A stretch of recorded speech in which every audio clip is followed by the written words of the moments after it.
Mi invitado de hoy nos puede dar datos de dónde se encuentra actualmente. Vive en la clandestinidad, escondiéndose del régimen de Nicolás Maduro y de toda la revolución bolivariana. Pero tiene datos importantes, precisos, de cómo fue la incursión norteamericana y qué tipo de armas se usaron, que dejaron completamente sin ningún tipo de acción al ejército venezolano, a la Guardia Presidencial y a los armamentos que fueron comprados a Rusia. Hola, yo soy Mauricio. Esto es A Carta Cabal. Suscríbete al canal, dale like, compártelo y también escríbenos. Queremos saber de qué parte del mundo te estás contactando con nosotros. Vamos de inmediato con esta entrevista exclusiva. Mi invitado de hoy es Edwin Zambrano Vidal, abogado, exdiputado del Congreso Nacional y defensor de derechos humanos desde hace muchas décadas. Ha estado en primera línea defendiendo presos políticos, la Constitución y los derechos humanos. Bienvenido, muchísimas gracias. Y quiero comenzar con un tema que sé que es muy difícil y del cual usted en estos momentos no está en una situación normal. Usted está en la clandestinidad. ¿Qué lo ha puesto en esta situación en Venezuela? En realidad, saludos en primer lugar, estimado Mauricio, y un placer estar aquí y un honor además. En Venezuela estamos viviendo todavía una situación de persecución contra la opinión libre, contra el libre pensamiento. Es decir, no se puede pensar distinto a como piensa el gobierno, porque a quienes ejercen el poder, mejor dicho, porque no es un gobierno, es un desgobierno, pero en realidad son los que controlan, ocupan los cargos de gobierno y especialmente tienen el control sobre el monopolio de las armas y de la violencia, de la coerción. De manera que pensar distinto a ellos es inmediatamente catalogado como un delito de odio o como terrorismo o como traición a la patria o como violación de leyes draconianas que han venido dictando en las cuales se cercenan los derechos más importantes de la población. Pero además de esa situación es que resulta que luego que detienen a las personas, no hay un proceso limpio, ni hay tampoco un respeto a las reglas establecidas en la Constitución y en la Ley Orgánica Procesal Penal, el Código Orgánico Procesal Penal, para llevar adelante ese juicio, de manera que estás en total estado de indefensión. Esto nos ha llevado desde hace un tiempo, incluso la compañera, pues María Corina Machado, ella en algún momento, cuando ya la cosa se puso absolutamente intolerable, que vinieron un conjunto de detenciones en mayo y en junio del año pasado, pues ella le pidió a mucha gente que seguía ejerciendo sus derechos civiles, de derecho de libertad de expresión, de organización, manifestación, etcétera, pues que se recogieran, que se protegieran.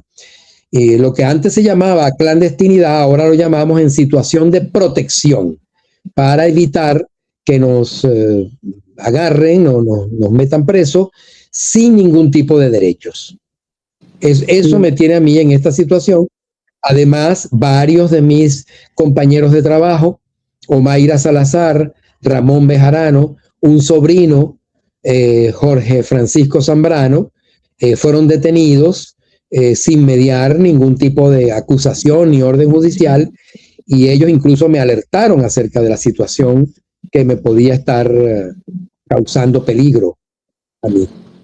Lo entendemos y le enviamos un abrazo solidario desde acá para que usted esté a buen resguardo y se encuentre en buenas condiciones. Hay un tema que quiero conversar con usted porque es que mucha gente está diciendo que lo que pasó y no tiene una explicación certera de lo que pasó con Estados Unidos cuando el 3 de enero llegaron a Caracas y se llevaron al líder de este proyecto revolucionario que lo heredó de Hugo Chávez Frías, Nicolás Maduro. Le pregunto tajantemente, ¿usted cree que realmente tiene información certera de que hubo un ataque en contra de Venezuela o de qué se trató, de qué estamos hablando? Sí, bueno, en realidad formalmente se puede decir que es en contra de Venezuela, aparentemente. Hay una apariencia falsa de que ese gobierno representaba a Venezuela. Ese gobierno no representa a Venezuela.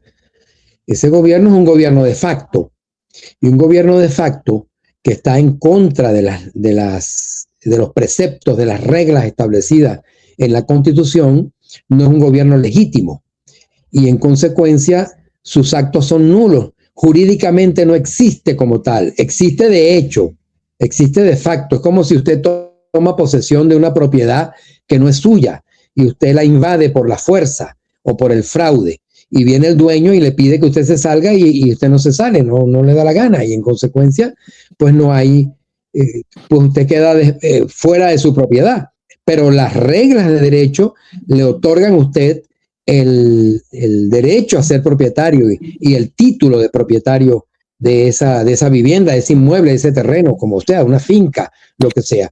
Eso es lo que ha ocurrido en Venezuela. En Venezuela ha ocurrido mediante el fraude y la fuerza. Se ha impuesto un gobierno de facto, un régimen de facto, que de acuerdo con su voluntad, no con la voluntad general del país, de acuerdo con sus intereses, no con los intereses generales, y de acuerdo con sus procedimientos, no con los procedimientos constitucionales y los procedimientos legales, ellos establecen reglas de actuación y se las imponen por la fuerza, por la amenaza, por el chantaje y la persecución, se la imponen a los demás. Entonces, ese gobierno que estaba en ese momento no puede señalarse como que si fuera Venezuela.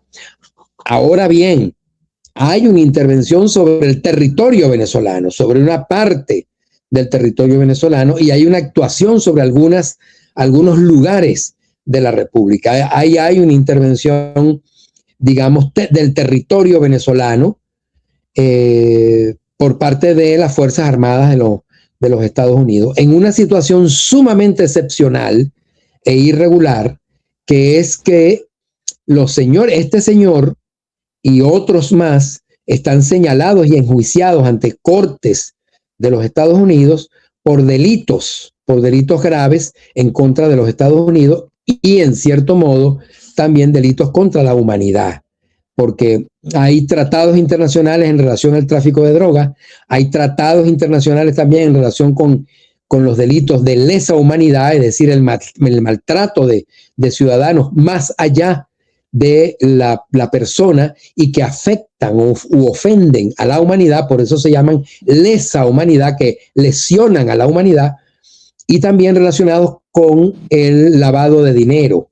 De manera que estas tres circunstancias hacen posible intervenciones de este tipo que en cierto modo rompen o quebrantan el derecho internacional, pero que al mismo tiempo están sustentados en algunos pactos internacionales.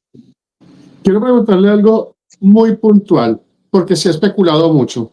¿Qué información se tiene en Venezuela de qué tipo de armas usaron, y si no fueron armas convencionales las que se usaron al momento de la captura de Nicolás Maduro?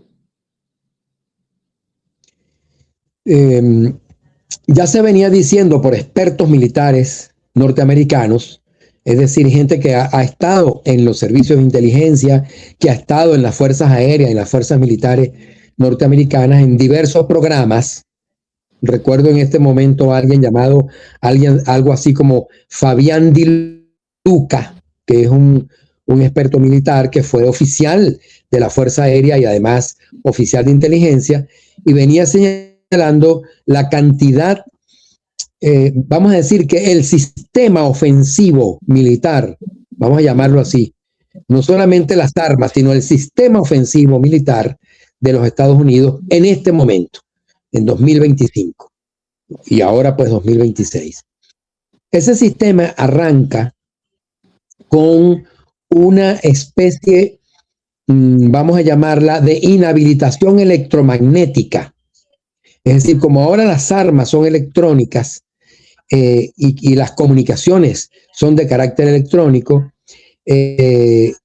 una ofensiva electromagnética vendría a desarmar, vendría a inhabilitar las posibilidades de defensa que pueda tener un ejército determinado. Eso creo que ha sido un elemento fundamental en la intervención norteamericana en relación con la captura del señor Nicolás Maduro. Es decir, Eso está aparejado con los...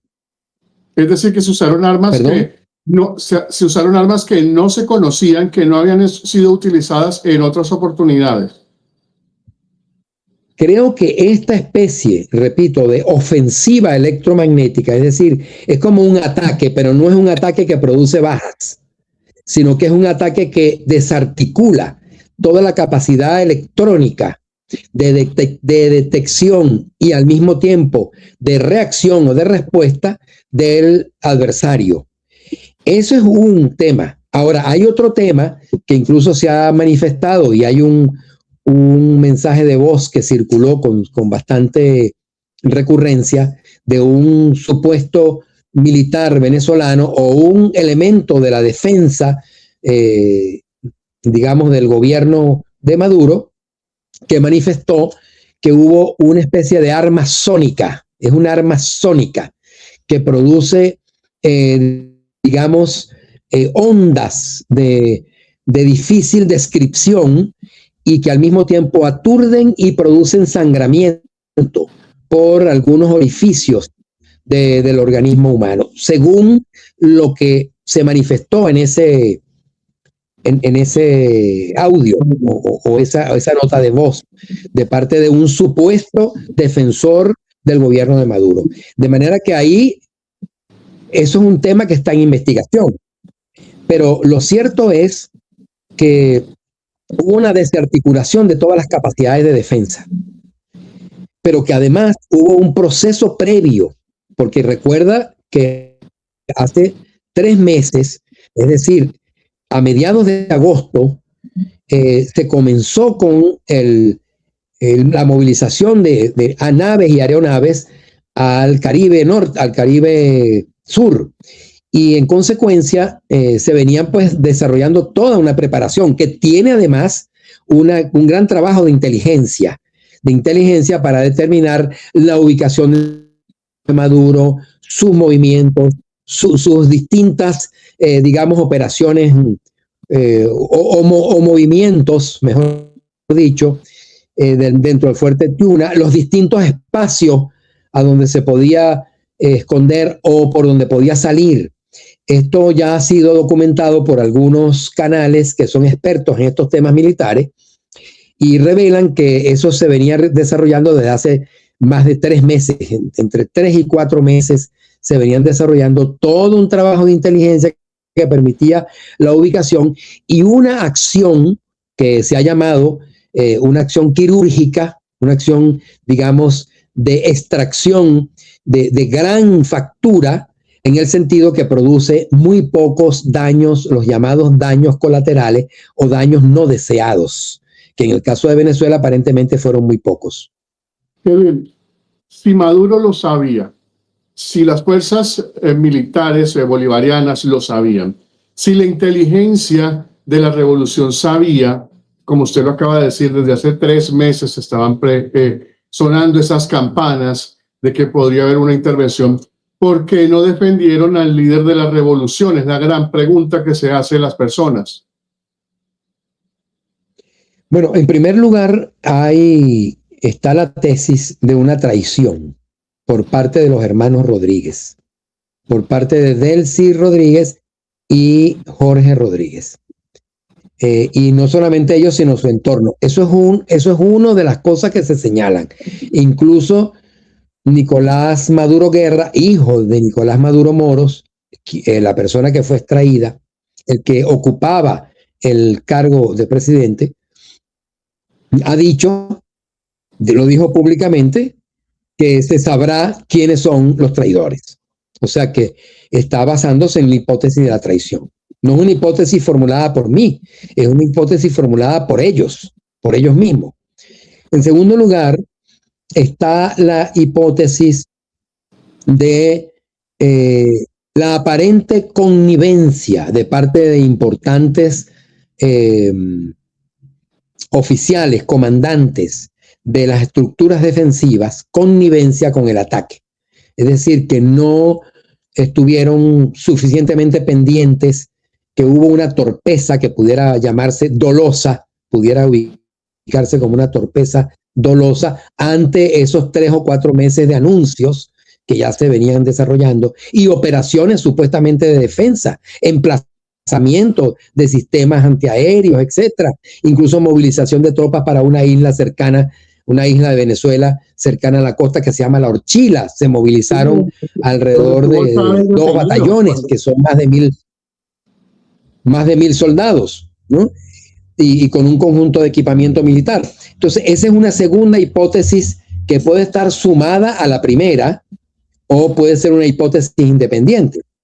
Y en tercer lugar, está la ausencia de preparación suficiente para la conducción de una defensa. No es un tema de armas, sino un tema de capacidad de las personas que están en la dirección. Esto aparentemente tiene bastante fuerza porque ellos no han dado ninguna explicación sobre el tema. Adelante, Mauricio. Sí, déjeme preguntarle algo, porque esto se lo ha consultado uno y se lo preguntan a uno 1000 veces. ¿Qué pasó con toda esa inversión que se hizo de inversión bélica para la defensa de la revolución? No solo estoy hablando de las armas que le dieron a la gente para que salieran a defender la revolución, estoy hablando de las armas de potencia. ¿Qué pasó con esas estructuras que se compraron, esas baterías antiaéreas que estaban ubicadas, que las pudimos ver en la Carlota, que quedaron volteadas completamente como una olla vieja? ¿Qué pasó con todo eso? ¿Por qué no hubo ni siquiera un disparo? ¿Por qué no trataron de atacar? ¿O es que las armas utilizadas por los Estados Unidos fueron tan potentes que dejaron completamente inhabilitadas todas las defensas venezolanas?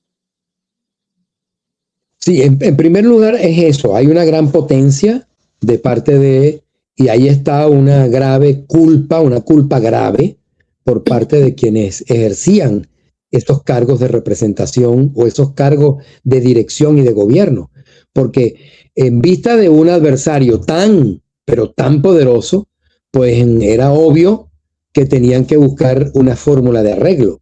Pero no la fórmula de arreglo de que tú me das unos millones y yo me voy, o de que yo me voy y te dejo a no sé quién, o de que yo aseguro mi impunidad. Eso es una cosa absurda. Quienes estaban ocupando ilegítimamente el gobierno en Venezuela, aún lo siguen ocupando ilegítimamente algunos, pero el caso de Maduro, solo le bastaba una cosa: reconocer el triunfo del 28 de julio. Un triunfo claro, un triunfo absolutamente franco y amplio, con una votación de parte del pueblo venezolano por encima de una cantidad de obstrucciones, inhabilitaciones, persecuciones, ventajismo, incluso prisión de importantes dirigentes de la oposición. Con ese triunfo, bueno, ellos tenían que haber admitido, porque fue un triunfo demasiado claro. Es como el knockout que le dio Cassius Clay, después llamado Mohamed Ali, a Sonny Liston en el primer inning, en el primer round. Pues ellos bastaba con que ellos reconocieran ese triunfo para desactivar todo el movimiento que tenían los Estados Unidos sobre Venezuela. Eso en primer lugar. En segundo lugar, esas baterías aparentemente no tuvieron posibilidad de utilizarlas porque se dejaron sorprender, es decir, no estuvieron atentos permanentemente, porque en una situación de ese tipo tienes que estar permanentemente atento, tienes que tener guardias que van relevándose y que no los puedes dejar ni un minuto solo. Ellos aparentemente no dispararon ni un tiro. Fue premeditado. Fue premeditado que ellos que se descuidaran, fue planificado para poder que se hiciera la operación. Ahí puede empezarse a hablar de traición. Es una hipótesis. Los mandos militares no han explicado eso. En cualquier caso, en cualquier lugar del mundo, los mandos militares tenían los comandantes de las unidades defensivas, los jefes del alto mando militar y el ministro de la defensa, el caso del general Hernández Lara, que era el comandante estratégico operacional, y el ministro de la defensa, que es Vladimir Padrino López, no han explicado qué ocurrió, sino dicen Bueno, Hernández Lares no ha hablado y el ministro de la Defensa, Padrino López, ha hecho 2 o 3 comunicados en los cuales dice la agresión que recibimos y rechazamos, esa agresión imperial, bla, bla, bla, pero no dice qué fue lo que pasó, por qué ocurrió eso, por qué fueron las bajas, por qué no respondió la defensa antiaérea. Como bien dices tú, había una gran inversión en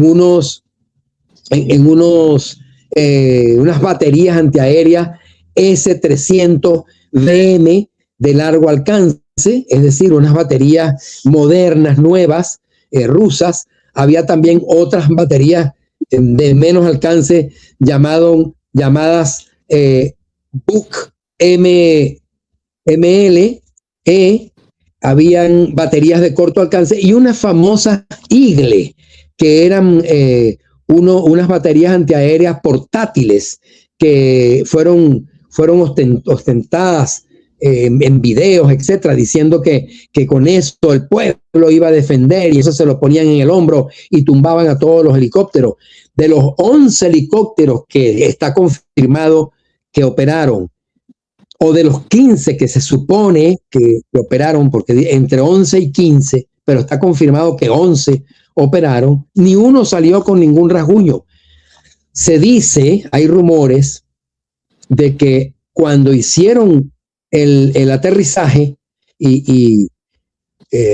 hubo una defensa bastante, vamos a llamarla activa, por parte de los cubanos que hacían parte de un anillo, que por cierto estaban en Venezuela en secreto, violando las normas constitucionales y las normas militares venezolanas, porque ellos dijeron los cubanos y dijeron los venezolanos, es decir, Maduro y compañía, que no habían aquí personal de seguridad extranjero y cubano específicamente que se les preguntó.